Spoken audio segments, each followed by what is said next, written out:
نکل جائیں گے جنہیں یہودی گریٹر اسرائیل میں شامل کرتے ہیں۔ شام سارا، عراق سارا، مصر کا ڈیلٹا جتنا علاقہ زرخیز ہے اس کا جو بھی اچھا علاقہ ہے سارا، شمالی حجاز کا علاقہ سارا، یہاں تک کہ حدیث میں تو آتا ہے کہ مدینے کے دروازوں تک پہنچ جائیں گے لیکن مدینے میں داخل نہیں ہو سکیں گے، اللہ تعالیٰ خصوصی حفاظت فرمائے گا۔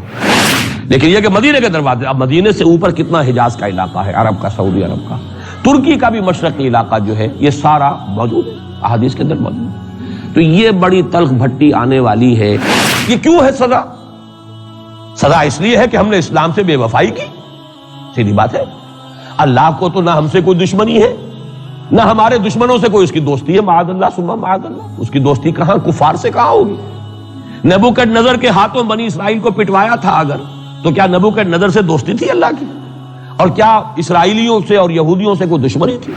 معلوم ہوا کہ اللہ کا معاملہ جس قوم سے بھی ہے کووننٹ ہے، وہ میثاق ہے ہمارا اللہ کے ساتھ، میثاق قرآن ہے ہمارا، ان کا میثاق تورات تھی۔ پکڑو اس کو، خذوا ما آتیناکم بقوۃ، پکڑو اس کو مضبوطی کے ساتھ جو ہم نے تمہیں دیا ہے۔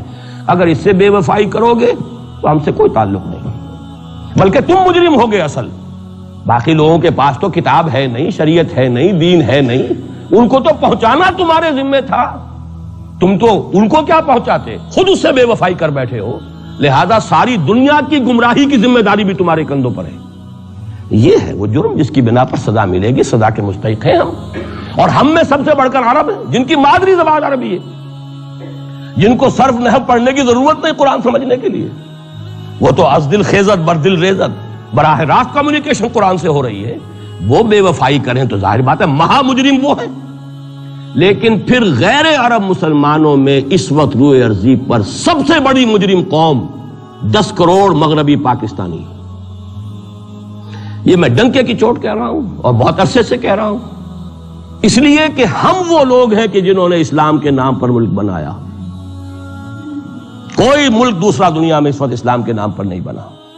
ہم وہ لوگ ہیں پاکستان بنانے کے لیے لاکھوں جانیں مسلمانوں کی کلمہ گوؤں کی گئیں اور ہزاروں عصمتیں لوٹیں، اور نہ معلوم کتنی مسلمان لڑکیاں اور عورتیں جو ہے رہ گئیں پھر بھی ہمیشہ ہی سکھوں کے پاس، اور وہ آئی نہیں پاکستان اس اسلام کے نام پر۔ اور کیا کیا ہے ہم نے؟ 46 برس ہو گئے، اس کہاں اسلام ہوا؟ لہذا اس سے بڑی مجرم قوم عربوں کے بعد، ہم یہ کہہ سکتے ہیں ہمارا عام آدمی قرآن نہیں پڑھتا، قرآن جانتا نہیں، ٹھیک ہے، اپلی ہے کچھ نہ کچھ، اس اعتبار سے ان کے بعد نمبر ہمارا ہے، لیکن باقی پوری دنیا کے مسلمانوں سے بڑھ کر مجرم ہیں۔ اور ہم اصل میں نہ صرف یہ کہ خود اپنے حصے کے مجرم ہیں، بھارت کے مسلمانوں کا بھی سارا وبال ہماری گردن پر ہے۔ آج میں چاہتا ہوں کہ اس کو آپ اچھی طرح نوٹ کر لیں۔ بھارت کے مسلمانوں نے، جسے آپ فرض کفایہ کہتے ہیں، نماز جنازہ فرض کفایہ، چند لوگوں نے بھی کسی مسلمان کی نماز پڑھ لی تو سب کی طرف سے ادا ہوگی، کسی نے بھی نہیں پڑھی تو سب مجرم ہو جائیں گے، بستی کے سب لوگ مجرم ہوں گے۔ بھارت کے مسلمانوں نے فرض کفایہ ادا کیا جب پاکستان بنوا دیا آپ کو، اور اس کی قیمت آج بھی وہ دے رہے ہیں، کھلے نعرے لگ رہے ہیں، مسلمان کے 2 استھان، پاکستان یا قبرستان، تیسرا کوئی جگہ نہیں۔ ڈنکے کی چوٹ کہا بابری مسجد کے بعد LK اڈوانی نے، ہم ساری مسجدیں گرا دیں گے ہندوستان کی، کوئی مسجد باقی نہیں چھوڑے۔ ڈنکے کی چوٹ، اعلانیہ، یہ سب کچھ ہو رہا، اور یہ نعرے تو نہ معلوم کب سے لگے، اور نہ معلوم کب سے میں یہاں ان مسجدوں کے اندر بھی اور اپنی تقریروں میں غور کرتا رہا ہوں کہ کیا وہاں ہو رہا، لیکن ہمارے تو کان پر جوں نہیں ریگتی۔ ہمارے تو وہی دھندے ہیں، وہی کاروبار ہے، اپنا بزنس ہے، اس کے سارے مسئلے ہیں، اس کی اپنی بلڈنگیں ہیں، اپنی موٹریں ہیں، اپنے ٹیلی ویژن ہے، اپنے کئی کورسز کے ڈنرز ہیں۔ اللہ خیر صلی اللہ، ہمیں بحث کیا اسلام سے؟ تو بتائیے ہم سے بڑا مجرم کون ہوگا؟ آج جو کچھ ہندوستانی مسلمان پر بیت رہی ہے اس کا جرم ہمارے کندھے پر۔ یہ میں جذباتی انداز میں نہیں کہہ رہا، میں تو 2 اور 2 4 کی طرح ثابت کر سکتا ہوں۔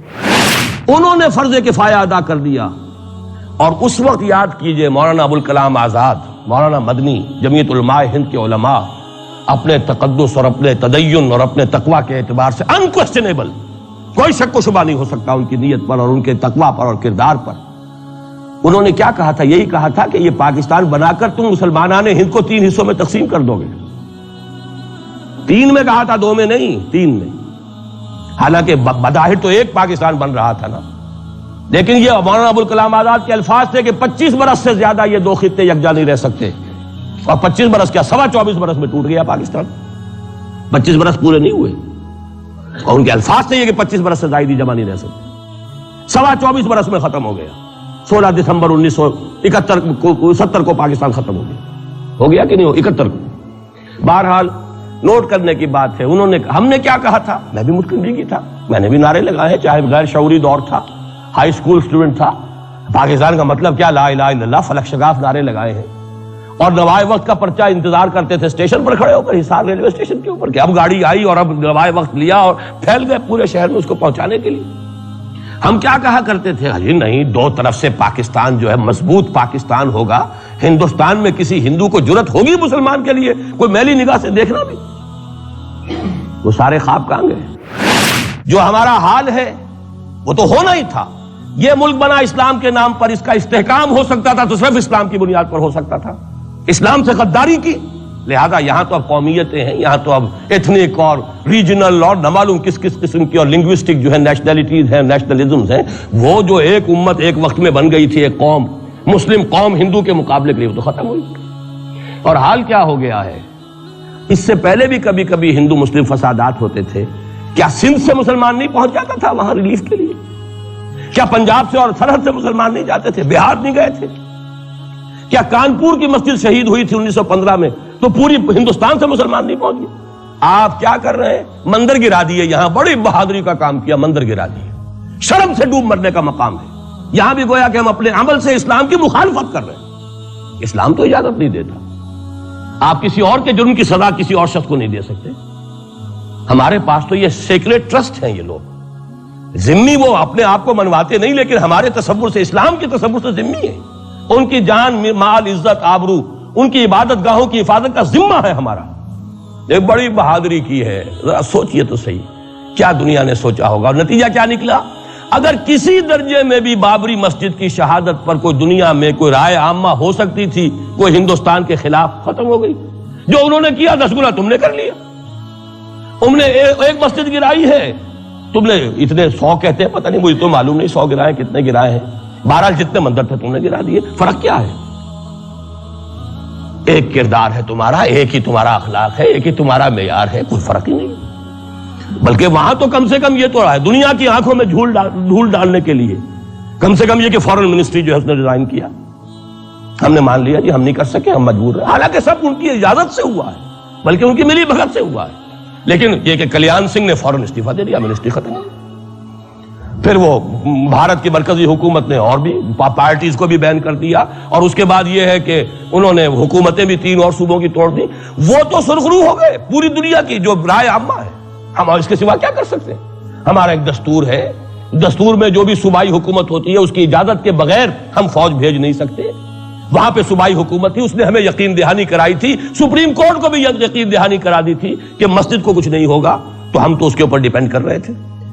ہے سب جھوٹ, سب کو پتا تھا جو کچھ ہوگا, اندر خانے ملی بھگت تھی. لیکن یہ ہے کہ کم سے کم انہوں نے فیس سیونگ کے لیے ان کے پاس مواد موجود ہے, آپ کے پاس تو وہ بھی نہیں. آپ کے تو اخبارات نے لکھا ہے کہ کارپوریشنز کے ٹریکٹرز جو ہے گئے ہیں گرانے کے لیے, اور وزراء جو ہے, ایک وزیر کا نادر پرویز کا تو نام آیا ہے, اخبار میں خبر تھی, ہم نے بھی پڑھی تھی, فوٹو بھی دیکھا تھا کہ وہ خود ہاتھ میں پھاوڑا لے کر جو ہے وہ منظر گرانے کے لیے چلے. یہ جو صورتحال ہے جان لیجئے. اس وقت میں آپ کو بتانا چاہتا ہوں ہندوستان کے مسلمان پر تو جو قیامت بیت رہی ہے. میں نے اپنا ایک تاثر کچھ عرصے پہلے یہاں شد بیان کیا تھا, رہا ہے میرا تاثر, اور وہ ہے اصل میں وہ لاسٹ سپر جو ہے انجیل میں جس کا تذکرہ ہے حضرت مسیح علیہ السلام نے جو آخری کھانا رفع سماوی سے قبل کھایا ہے اس باغ میں جہاں روپوش تھے اپنے حواریین کے ساتھ. تو اس میں یہ الفاظ آئے ہیں, میں نہیں جانتا صحیح ہیں غلط ہیں, وہ ایک علیحدہ بات ہے, کہ آپ نے وہ روٹی توڑی اور کہا کھاؤ, eat and this is my flesh, یہ میرا گوشت ہے, کھاؤ. اور اس کو کہتے ہیں وائن, کوئی مشروب ہوگا جو بھی ہوگا, ڈالا کہ پیو, drink and this is my blood. میرا احساس ہمیشہ یہ رہا ہے. اس کے بعد کچھ ماند پڑ گیا, جب یہاں مسلمان نے یہاں مارا ہے اور کچلا ہے اور زندہ آگ میں جلایا, پھر بات ختم ہو گئی, میرے دل کے اوپر سے وہ احساس ختم ہو گئے. وہاں ہندو کے ہاتھوں جب مسلمان کے ساتھ یہ کچھ ہوتا تھا تو پھر جب میں کھانا کھاتا تھا محسوس کرتا تھا کہ میں ہندوستانی مسلمان کا گوشت کھا رہا ہوں اور ہندوستانی مسلمان کا خون پی رہا ہوں. یہ ہمیں عیش جو یہاں حاصل ہے, جو آرام حاصل ہے, جو ہمیں یہاں پر سہولتیں حاصل ہیں، جو معاشی اس کی کاسٹ پر ہے. اس نے آپ کو یہ ملک لے کر دیا اور آج تک اس کی قیمت ادا کر رہا ہے. اور ہم جو ہے عیش کر رہے ہیں، گل چھرے اڑا رہے ہیں. یہاں جس کے پاس 2 پیسے ہو گئے برقع اتار کے اس نے پھینک دیا. یہ معلوم ہوتا ہے کہ یہ تو مفلسی کو چھپانے کا ذریعہ تھا. 4 پیسے ہوں، اچھے کپڑے پہنے ہوئے ہوں، میک اپ صحیح کیا ہوا ہو تو پھر برقعے کی کیا ضرورت ہے؟ اور میں نے شاید سنا ہے آپ کو، مجھ سے تو چند لڑکیوں نے یہ الفاظ کہے باقاعدہ. میں جب پریکٹس کرتا تھا لاہور میں کرشن نگر میں، تو ایک گھرانے کی، اور مجھے معلوم ہوا کہ ان کے والد انتہائی نیک تہجد گزار. کئی لڑکیاں تھیں بہنیں، ایک ہی تقریباً عمر 200 سے 1.5 سال کی. کبھی وہ آتی تھی کلینک میں میرے تو برقعے سمیت، کبھی آ رہے ہیں تو بغیر برقعے کے. میں نے پوچھا یہ کیا تماشا ہے آپ لوگوں کا، کبھی بغیر برقعے کے کبھی برقعے سمیت. صاف جواب دیا. میں ان کے الفاظ کوٹ اینڈ کوٹ میں ان کے الفاظ کوٹ کر رہا ہوں. ڈاکٹر صاحب جب ہمیں کوئی میک اپ کرنے کا، کپڑے بدلنے کا موقع نہیں ملتا تو ہم برقع پہن لیتے ہیں، اور جب ہمیں موقع ملتا پھر ہم برقع کائے کو پہنتے. تو گویا کہ اس کو چھپانے کا ذریعہ برقع ہے کہ کپڑے میلے ہیں، میک اپ نہیں کیا تو لہذا برقع پہن لیا. یہ ہے حال پاکستان میں اسلام کا جو ہم نے بنا